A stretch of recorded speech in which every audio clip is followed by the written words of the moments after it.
Hello, everybody, and welcome back to the Lenko Show with Lenko Bros. This is episode 115, and today we are going to be discussing creatine, whether or not it's legal, whether or not it's useful, whether or not it's safe, whether or not it's usable and accessible and resourceful for people of any gender and any number of chromosomes and all of the like. And I've just ruined the podcast within the first minute. Alex, how are you doing, bro? Yeah, I'm good, thanks. I'm good. I'm good.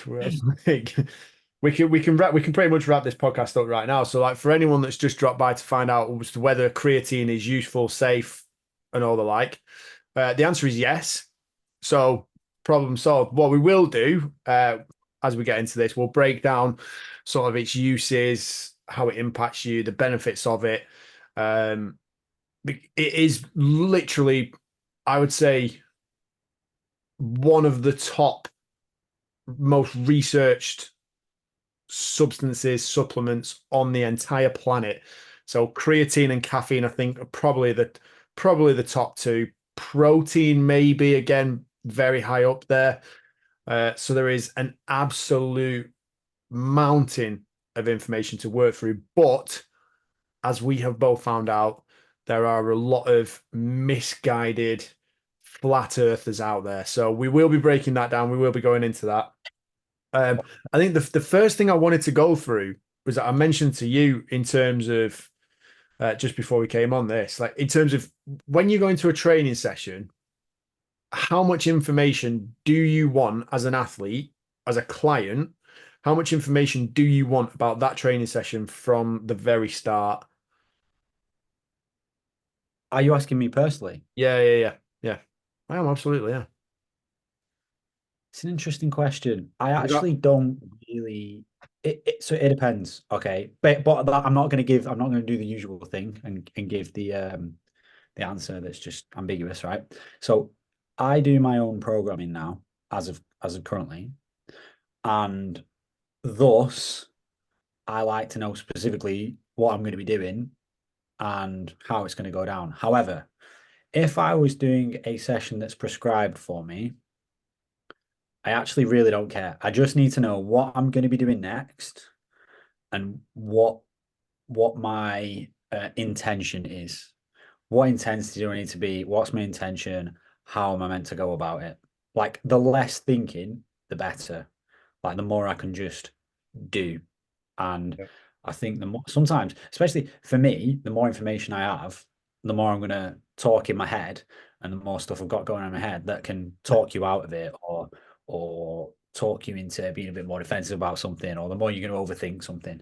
So I think it's better having less information and just Yeah. focus on exactly what you're doing right now or next. What about So, you?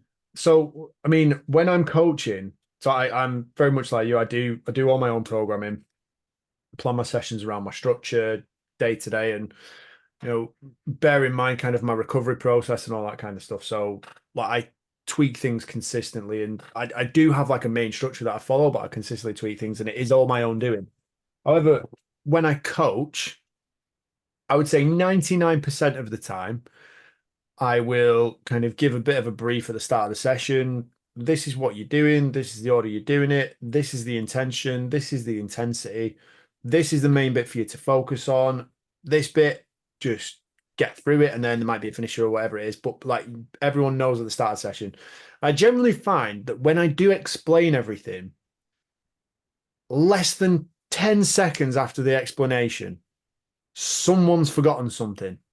Yeah. Someone's forgot like how many reps, what exercise is it, and then what is it? So it's almost pointless kind of giving the briefing, but I like to, I feel like it is in the main, it's more useful to give that overview at the very start.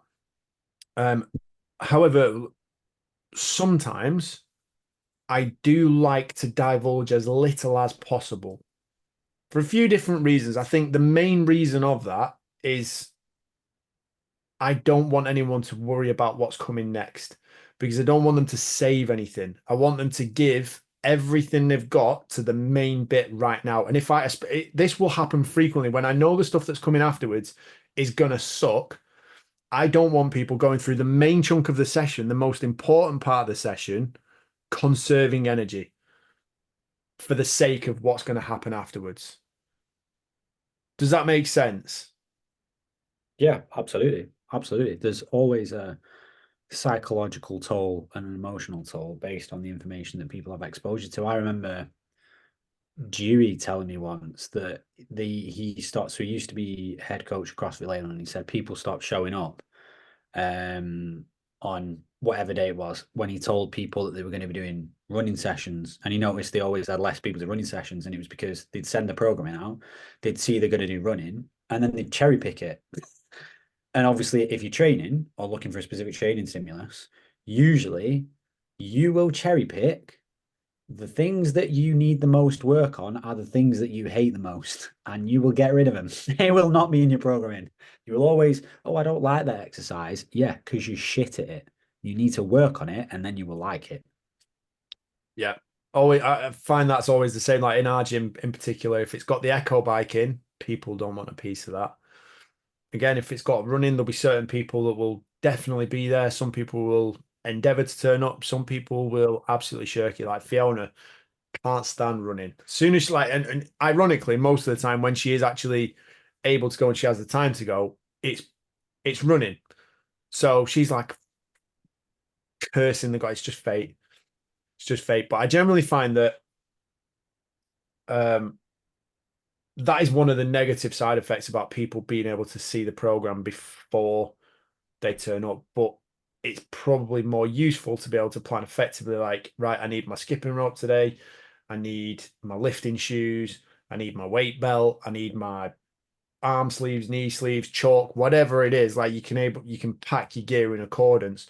Unless, of course, you're one of these people that just carries everything in their bag the entire time. Yeah, or you're not a pussy, so you don't use any of that stuff. Yeah. Do you use any of that stuff? No, Do you wear like no lifting belt, no, no, straps? no. I don't use lifting straps. I don't use lifting belt. I don't use knee sleeves. I wear lifters when I'm doing back and front squats half the time, probably. Sometimes I don't. Obviously, when I was doing CrossFit, I won't bother. I did at the start because my mobility was trash. I improved my mobility, and then I realized when was the last time I did a WOD, like an actual competition WOD, where I could wear my lifters for a lift and then do the rest of the workout?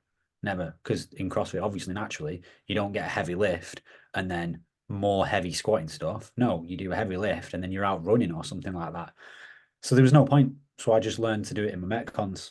I don't use, I would use gymnastic wraps if I'm doing high volume gymnastic stuff, but I don't do that anymore. Like I did a really, really useful course actually that wasn't specific to CrossFit, but they were CrossFit guys, through a company called Bird Box, and they were saying in the off season they don't do any kipping work because kipping is a skill.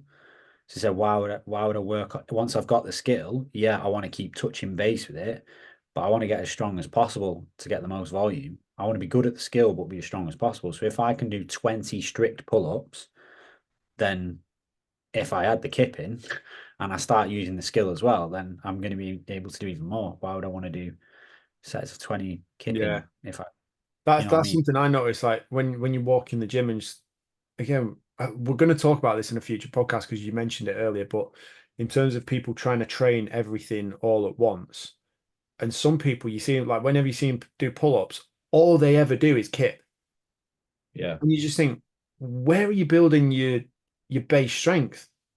Like, I understand keeping pull-ups are like important, but like you say, they're a skill. So actually just build up an even bigger base. Like focus on some fundamental strength. Like try a bloody weighted pull-up once in a while. And you'll Yeah. find that you'll go from having that sticking point, you'll actually push through and you'll be far, far better off. Are you sure you never Interesting. wear, have you sure you've never worn wrist supports? Oh Ben- yeah, a lot. So I used to do a lot of heavy bench, and I wore wrist straps for that, but that was because I used to get quite bad wrist pain, and I just wasn't paying much attention to it. And I found it really, really helped to wear the wrist straps whilst doing bench press. So, oh yeah, mate, I've done it all. I've worn it all. I've tried it all. I've done it all. I've made all the mistakes. Absolutely. See, I've never worn knee sleeves. I've used the belt once or twice. Part of me thinks maybe I'm leaving something on the table by not using a belt. So we'll have to have a little look into that Yeah, I think experiment if as you're gonna to, do a one rep max, yeah. I said to my clients, I was like, if you cannot do like eight really good, I don't say specifically this, but it's along the same lines. I don't think I've ever said this in my life actually. But like, if you can't do really good back squats, or you couldn't do a 5 rep max, like high quality, high intensity, why the fuck would you wear a belt to get more out of it? Like there's so many other things that you could do before you start going, oh, I need to get a belt. And I Yeah. think that's the problem. I try to keep my clients, and I know you'll do the same with your guys because you do proper strength and conditioning. Like, let's leave the accessories and the fancy shit for when you've got that stable base. It's like I think the same now with runners. Like you see them and they've got these super fancy visor sunglasses and they've got the shorts with the like the extra undershort underneath and they've got these special bibs with their like backpack and their camelback in it so they can drink and they're running like 5K. They're doing a steady 5K. Yeah, It's like, I've always struggled, whenever you go out for a run, I don't think I've ever really done this, but I don't think I've ever taken a water bottle with me when I've been out running do you, because do you I, remember we did the Goggins 4x4x48? yeah. What did we did nothing. Yeah, we took nothing. T-shirt and shorts Took and out, not special running shoes, by the way, that gave us an extra 4 inches of lift and bounce. We wore, I think I wore my Metcons, yeah, you did. which was really stupid, by the way. I had a really bad knee, but Yeah. And you also ran too hard too early. We established that, didn't we? yeah, but we were trying to establish the hierarchy, weren't we? I got put in my. Um, I mean, again, it's one of those. I think like so. I do use straps. So when I'm deadlifting heavy or doing heavy RDLs, that kind of thing, I don't want to like if yeah, you can chalk up, but like because I sweat so much, it just turns to a paste and it makes it 10 times worse. So I do use straps for that, so I can literally not worry about my grip strength because that is always going to be the limiting factor. Like I'm not necessarily going to be able to hinge or comfortably hold 180 kilos, 200 kilos. But if I have straps, I don't have to worry about my grip. I know I'm not going to let go of the bar. I can stay locked into it and I can keep moving. And I don't have to, worry about it getting away from me or dropping it on myself or anything. Well, I'm not going to drop it on myself, but you know what I mean? Like you don't have to worry about it slipping or sliding down your legs or anything like that. You can just No, get. I actually agree. Straps is one where I do agree. Like we say this we've got our members at our gym, and it'll be 50-year-old Mary, let's just say for an example, and she's not going to be deadlifting 100 kilograms. But if the stimulus is a hip hinge for the hamstrings, I don't want grip to be the limiting factor, like you've said. So let's just get rid of that and you can focus on the hip hinge. My main tip on that though is don't neglect your warm up sets. So like wear the straps when you need them. So warm up without them, and then when you get to that point where you're like, yeah, grip's starting to go a little bit, that's when the straps come into play, and then you're not missing out on training that grip strength. You're not leaving it out completely, so it is still useful, still beneficial to go that way. So again, in terms of talking about assistance, today's topic, creatine. This came about as I saw a Lane Norton video, mainly the comments from it. So I want to go through the comments first, and then we'll just address kind of the BS and go through the main nuts and bolts of the information. As we say, it is probably the most researched supplement on the entire planet, and there are a lot of benefits to be had. So this is something that you probably should be taking. You should include it as part of your regime, your daily routine, either pre-workout, and like this goes for pretty much everybody. So pretty much everybody. So we'll go through that when we get to it. We've got Mark Dittman. And I'm calling him out. I'm calling him out. I'm just Call going them to out. like this is the man. Mark Dittman, what do you think about the potential increased cancer growth? Right. No evidence for it whatsoever. As in none. Find a study on it, please. Someone else, it really impacts my sleep. Have you looked into that? Thanks. Well, it's not a stimulant.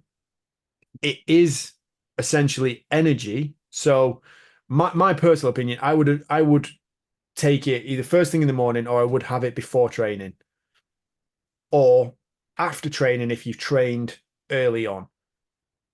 And then that way you're not taking it before sleep. And even if there is a bit of a placebo effect where you think, "Oh, I'm going to be buzzing off this," that is completely negated. But if you're having sleep issues whilst taking creatine, I suggest you have a look at other lifestyle factors around I was what going to you're say, doing. are they taking creatine or are they taking some kind of enhanced pre-workout that claims it's got certain level of creatine in it? Yeah. Why Let's this is keeping me awake?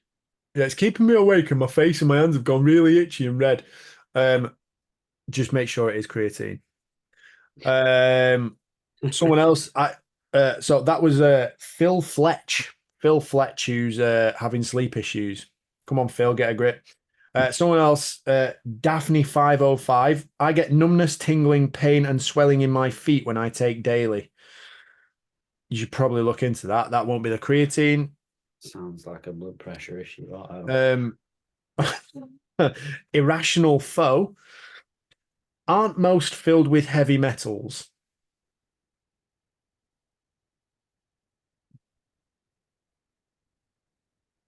Have you ever picked up a tub of creatine and felt how heavy it is? No, they're not full of heavy metals. Where do people buy their supplements from? Well, so one of the other things with creatine is if you look at historically who were the people that were taking creatine and what else were they taking? It's not the creatine that's doing it to them. We've got a good. This one's a good question actually. 89 Thor Tanner. Someone whose goal is primarily fat loss through lifting, low intensity, steady state cardio, low carb. Low carb. Come on, got to be better than that. It's not the only way. It's not wrong, but it's not the only way. Low carb, high protein. That'll work. Will creatine be counterproductive to weight loss? Nope. In fact, it might actually be benefit. It would actually be beneficial.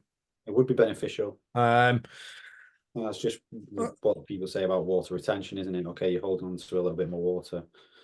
yeah. Someone else. This one is from Curious Buzzard.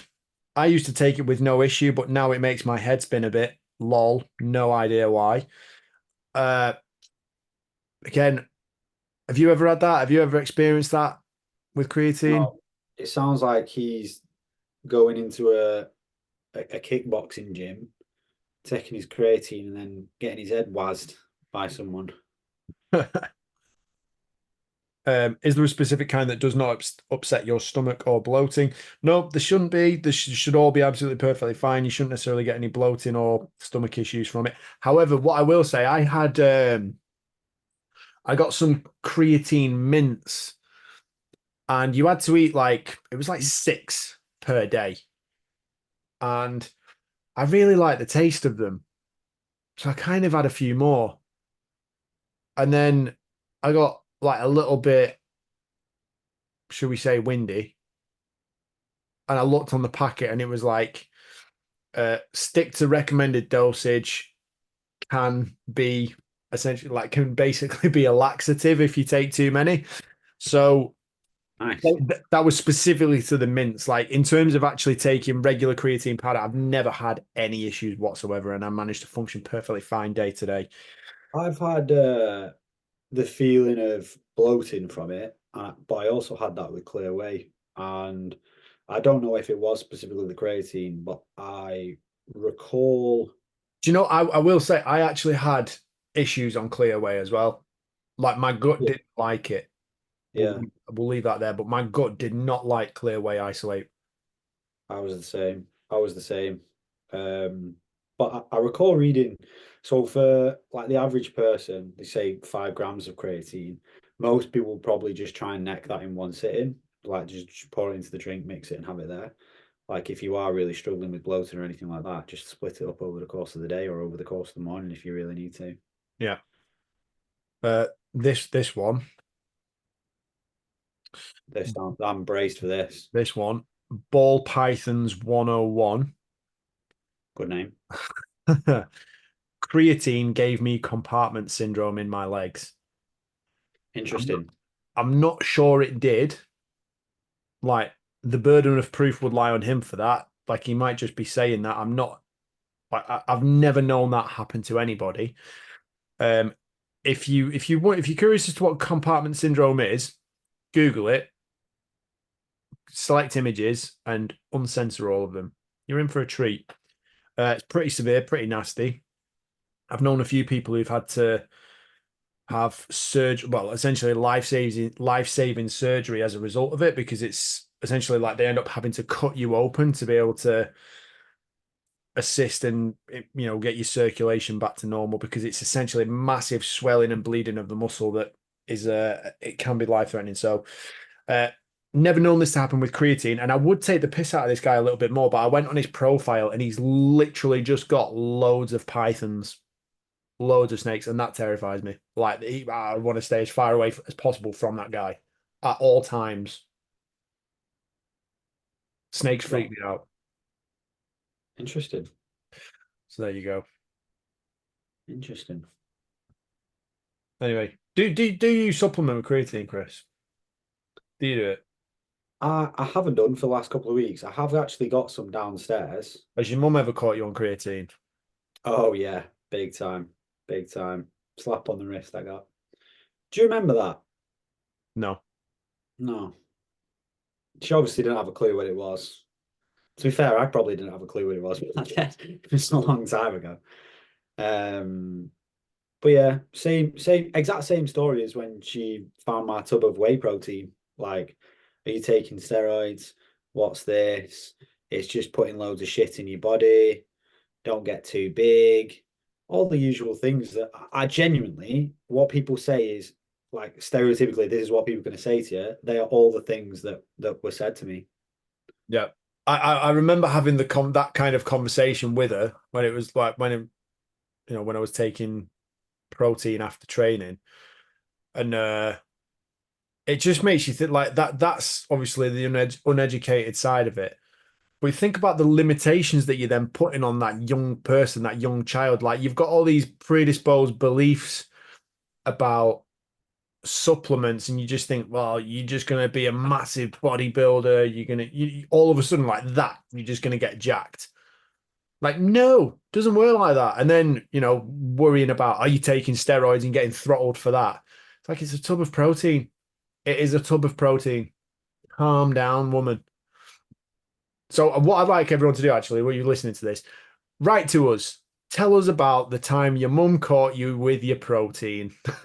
The first time as a kid, if you had an eventful situation where you got caught out with any supplements you were taking, protein, creatine, try and keep it on the clean stuff, because I would kick off if it was legit testosterone for like a 14-year-old child. Like that is serious misdemeanor. Maxi Muscle Cyclone was what I had.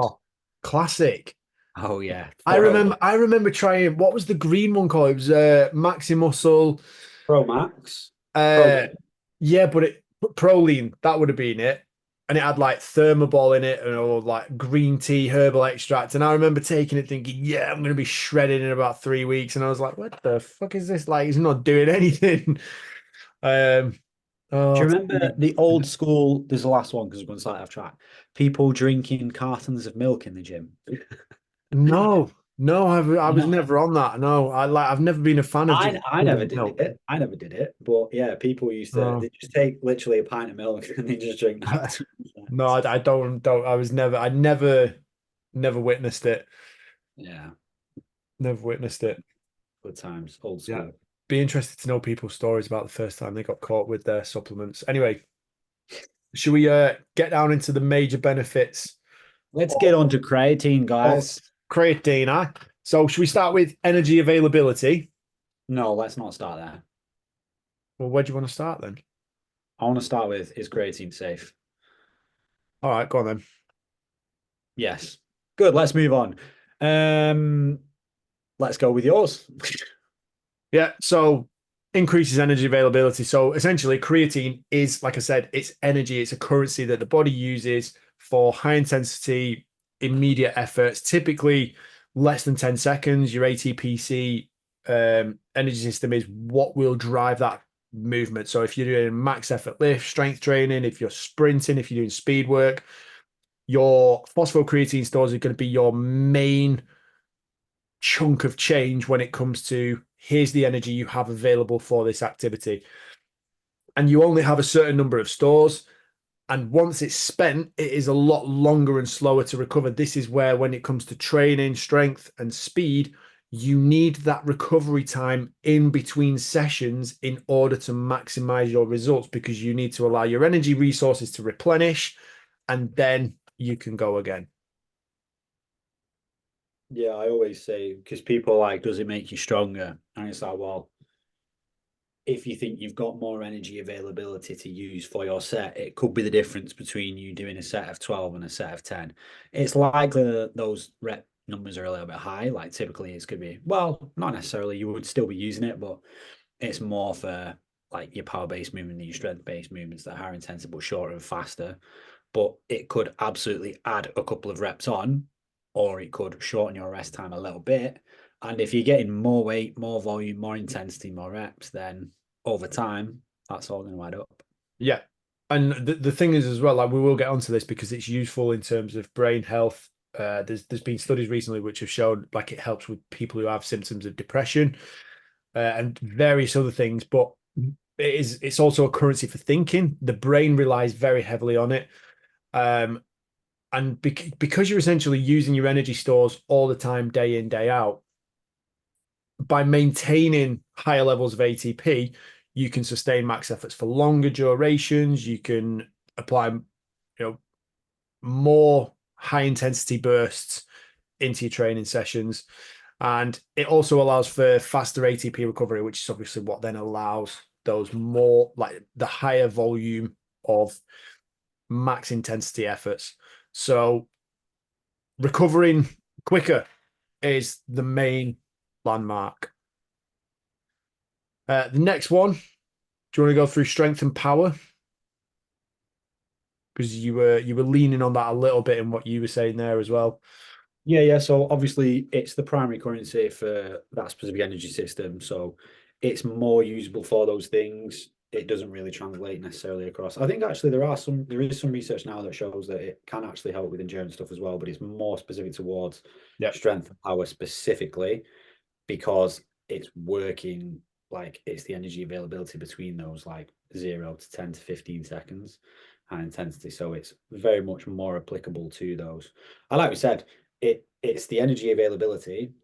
If you run out of availability of energy like after 3 reps usually, but now you've got more creatine in the cells, like you've got more access to doing more reps or more powerful or more intensity. So way more available to you, way more efficient for you. Yeah. Dead simple stuff. I feel like we're probably going to end up covering some of the same ground with some of these, because in terms of its usefulness for sprinting, high intensity burst, strength and power, like it's just a perfect companion with that type of training. And like you alluded to there, it can actually also be useful when it comes to endurance events. So, and I also mentioned about in terms of brain health and, well, if you want to go into emotional regulation, I'm not too sure what the research is on that. We'll have to have a little look into that topic, but I think there's a definite impact on it. And in terms of getting people into a better mood, if there's something that will assist with that, well, it's got to be worth a shot, especially if it's pretty cheap, like easily available, like everywhere. Pretty, you can get it in the supermarket, and you might be paying like what, 10 quid a tub, something like that. Yeah. I remember at the start of this year, I bought about 1.5 kilos of it. And bear in mind, you only have a tiny scoop. And I Yeah. just like a tiny scoop before training every day. And I got a flavored one as well, which very nice. Very nice. Very That's tasty. one of the other things with it as Yeah. well. Comes like pre-workout, it will come in some pretty spicy flavors. Like Yeah. I recommend the blue raspberry. So like, and because I bought it in bulk as well, because I got quite a sizable delivery of it. I'm still working my way through the second bag, and you're paying literally pennies per serving, if that, maybe even fractions of it. So, very, very cheap, very, very useful, very beneficial, easy to get hold of. Muscle hypertrophy, very useful for that. So creatine promotes cellular hydration, which increases the water content in muscle cells, leading to a volumizing effect and muscle growth. So if you want to look a bit more jacked, bit more sizable, good way to do that. Very easy way to counter that as well. Just don't take creatine for a week. So if you're worried about becoming really, you wouldn't even be soggy. But if you're worrying about like retaining too much water or gaining weight on it, just take it for 3 weeks, come off it for a week and see the difference, like feel the difference. Yeah, this is one of those where you're talking. Remember, who are the people that take these supplements? A lot of people that are taking creatine are like bodybuilders specifically. They will take it nowadays. Obviously, people are realizing that it's useful for everyone, but a lot of the research was done on people who were taking it, which were bodybuilders back then, and they don't want to have like specific looks at certain times of on season or off season, whatever. They don't want to be retaining fluid and retaining water at certain times because that fucks their whole weird system that they've got of going on a show or a photo shoot and looking a specific way on a specific day. That's not you. Hopefully, it might be. There's nothing wrong with that. Each their own. But if that's not you, you don't need to worry about that. Like if you're going to look a little bit fuller because you're retaining a bit more fluid, so be it. And also that it needs to, like, this cellular hydration doesn't, you can't really see that as a negative, because that intracellular water will signal protein synthesis pathways, which will then stimulate muscle repair and growth post exercise. And this is something that's actually important. I saw some anabolic environment. Yes, I saw something related to this kind of thing on. It was essentially talking about drugs bans from athletes who've tested for PEDs. And it was essentially making the argument of 4 years isn't enough. Like it should realistically actually be a lifetime ban, because once you've utilized certain supplements, even like, and this is again, males transitioning to play women's sport, again, the benefits, even though testosterone levels have reduced, the muscle cells essentially remember. And even if you regressed and dropped muscle mass and whatever it is, your cells still have the memory of what it is to build that muscle in the first place. So when it comes to training and when it comes to actually building and packing on that muscle size, it adapts a lot quicker and it allows you to get back to that level a lot faster and maintain it as well. So the cells are, there's a lot more going on than we necessarily think on the surface. Yeah.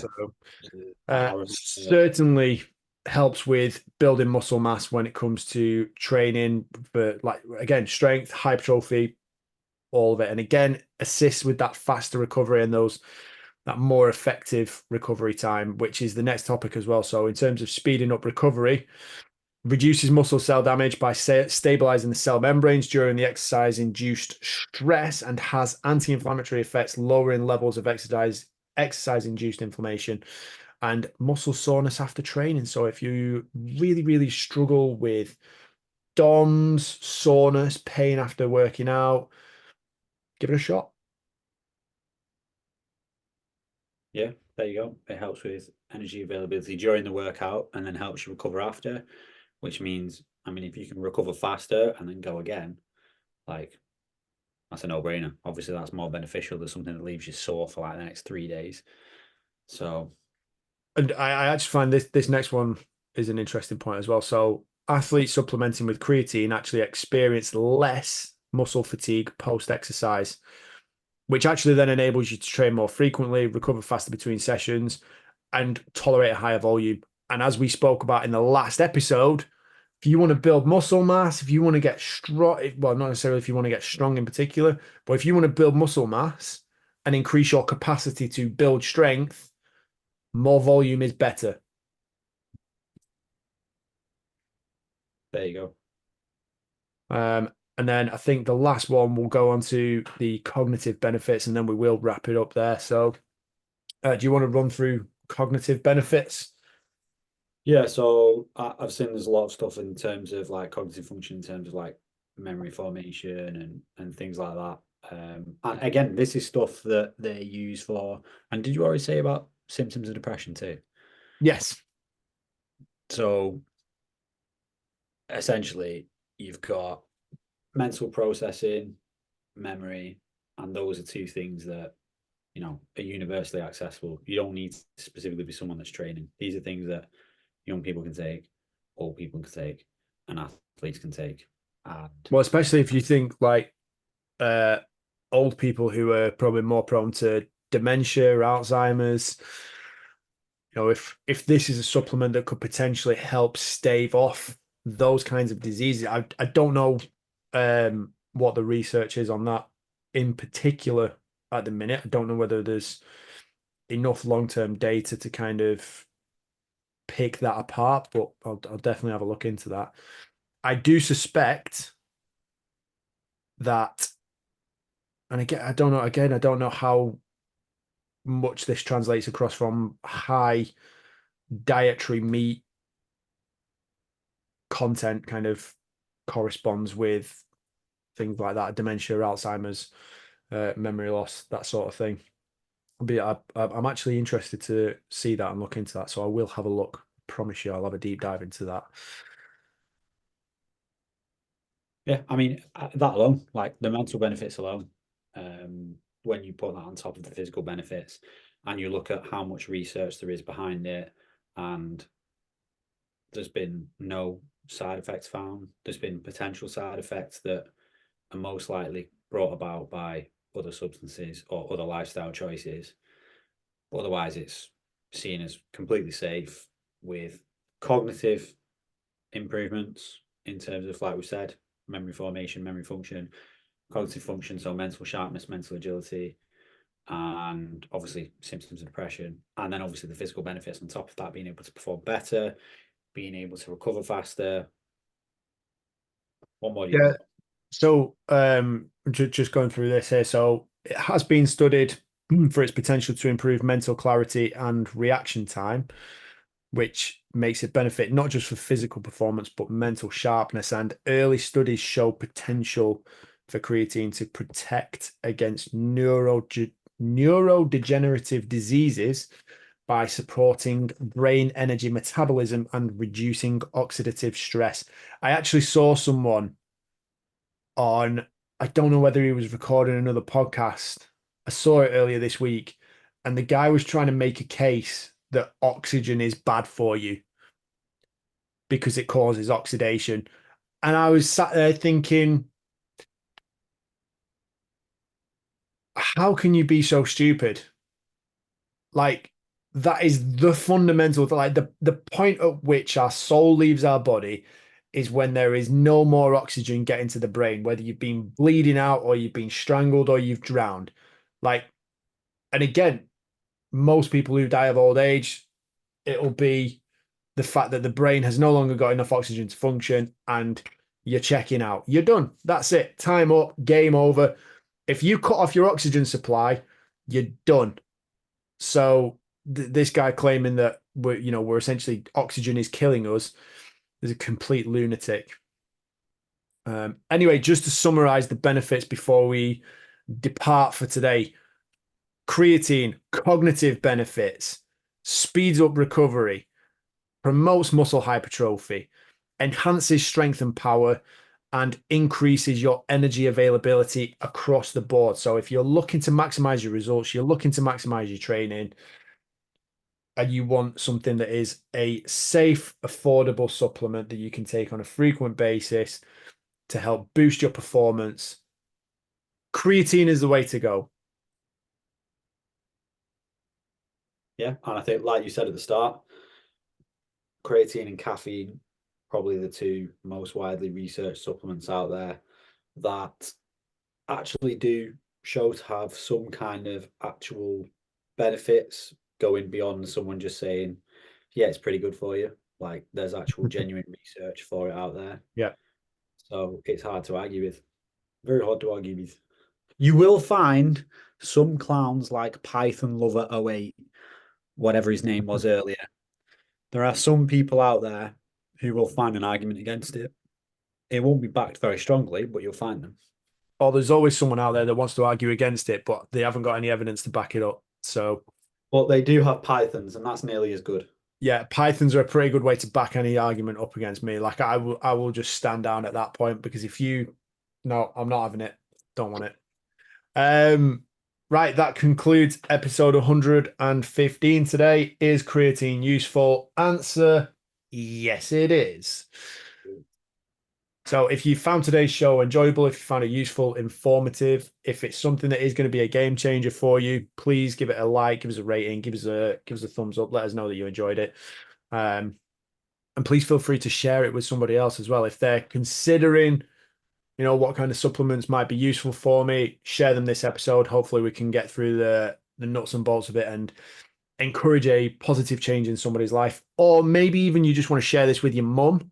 If you're a 15-year-old lad thinking, oh, I've started taking protein and creatine and I'm a bit worried my mum might think I'm doing steroids and, kick me out of the house kind of thing, feel free to share this episode. We are here to help you out. Until next time, that is it from me. Chris, have you got any final words, thoughts, prayers for anybody? Peace, love, protein, and creatine. Good addition. Cheers, guys. Thank you for listening. We will be back. Speak to you again soon.